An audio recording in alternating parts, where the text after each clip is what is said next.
Welcome to the deep dive. Today, we're doing something a little different. We're looking at lyrics. Yeah, specifically the song Everybody's Friend. Really powerful stuff. Absolutely. We're diving into how these lyrics talk about, well, shared suffering. We've got these source fragments, intense little snapshots. And our mission really is to unpack the metaphors. How does the writer turn something as isolating as pain into something collective? Exactly. Because these lyrics seem to argue that pain isn't just a solo experience. Right. They frame loss, regret, heartbreak, all these things we think are deeply personal as a kind of common language. It's like they're saying the one thing we all truly share is the stuff we least want to admit to. Pretty much. What really grabbed me was how fast it breaks down that idea of suffering alone. The core theme feels simple, but pretty deep. You might feel alone, but that feeling, that's universal. You are definitely not alone in feeling alone, essentially. So let's start with the setting. Yeah. The song paints a picture right away, doesn't it? It's very physical. Oh, absolutely. It grounds the whole feeling. You get every stone, every dive. And that line about every shadow on the walls, cast from the buses and the bars, it's like instantly recognizable. Late night, maybe a bit desperate. Yeah, you know the place. Yeah. Or a place like it. It gives the pain a kind of address. And from that physical place, it launches right into the mental side. You know how people cope or don't cope. Specifically, regret. Ah, okay. And this is where it gets interesting because it draws a line. A sharp one. You've got the people who drink to forget, which is, well, common enough. Sure. But then there are the others.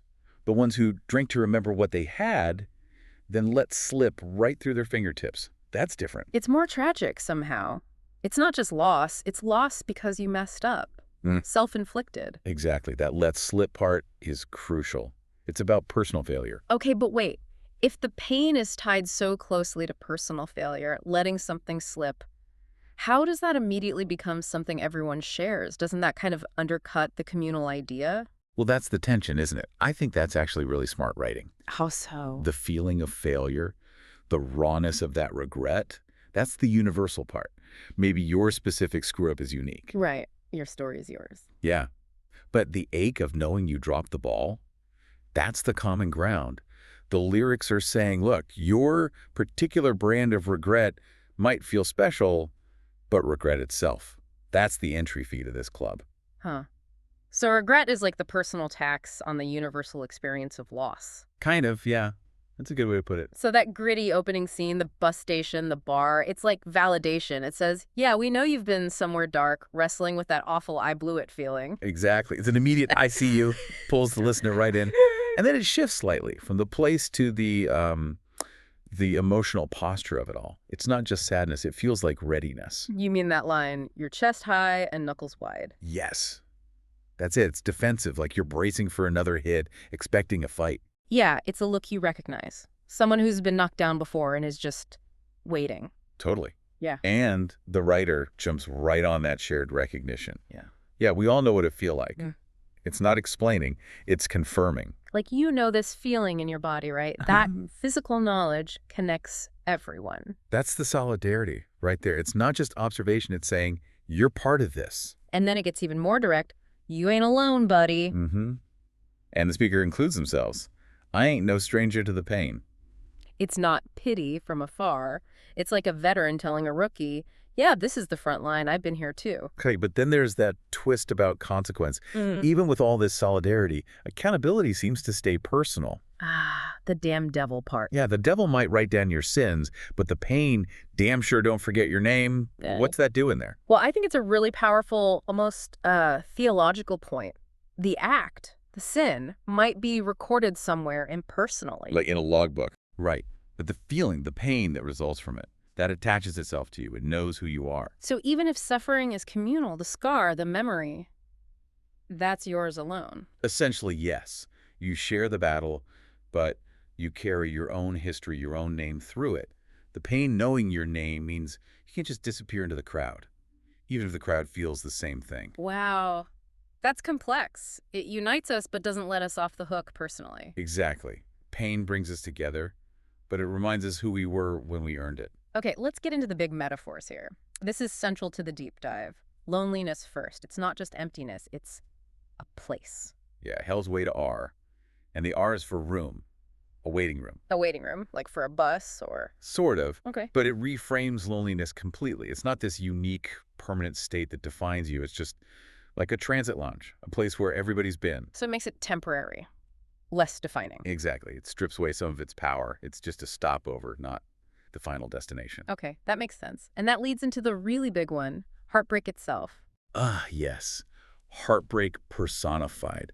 Not just a feeling, but an entity. And an entity with a strange social position. It got no enemies. What does that even mean? Well, think about it. If something has no enemies, who does it affect? Ah, everyone. Right. It doesn't pick sides. It doesn't care if you're rich or poor, left or right, whatever. It's completely impartial, universal. So, because it has no enemies. The crushing conclusion is that heartbreak must be everybody's friend. Wow, that's dark. The thing that hurts the most is the only friend we all have in common. It's the ultimate cynical comfort, maybe. It takes heartbreak out of the realm of personal failure or tragedy and makes it just a part of the deal, the one constant companion. And knowing that is what makes the loneliness of the waiting room bearable, because I- you know this friend is coming for everyone eventually. I think that's the implication. Yeah, that shared inevitability. And this shared state leads to this desperate search for, well, for a way out, for relief. Yeah, The lyrics get really visual here, but kind of fragmented. they do. These abbreviations, every PE from left to right, every B hits center's prayer. What are those, PDB? It feels like shorthand for searching a church, maybe. PE for pew, B for Bible or kneeling bench. Searching every corner, praying from every angle. A really physical, exhaustive search. Like looking everywhere for some light. Exactly. Calling out to see the light. It's a collective desperation. The final line on that, just devastating. They run out of tears to cry. Yeah. Collective exhaustion. Everyone's searched, everyone's prayed, everyone's hit the limit. And heartbreak is still there. It's the friend who always shows up. Never cancels, always uninvited. Hashtag outro. So wrapping this up, I think the genius here is that ironic twist. Taking suffering, making it universal, Right. and personifying heartbreak as this impartial friend. It validates your pain. Yeah, this is real, and it's huge. But it also weirdly trivializes the loneliness part. Because the loneliness is just the waiting room, temporary. But the heartbreak. That's the permanent relationship, the thing everyone gets. Which brings us back to that line about the pain not forgetting your name. It stays personal. Mm-hmm. So if loneliness is just a place everyone passes through, like a bus station, why hold on to your specific regret so tightly? What's the value in personalizing it when the core struggle, the heartbreak itself, is so communal? That's the question, isn't it? Yeah. Yeah. If heartbreak is everybody's friend, what are we actually learning in that lonely waiting room? What does that shared pain teach us or prepare us for? Maybe something about recognizing the friend when they arrive. Maybe. Definitely something to chew on next time you feel like you're the only one standing out in the rain.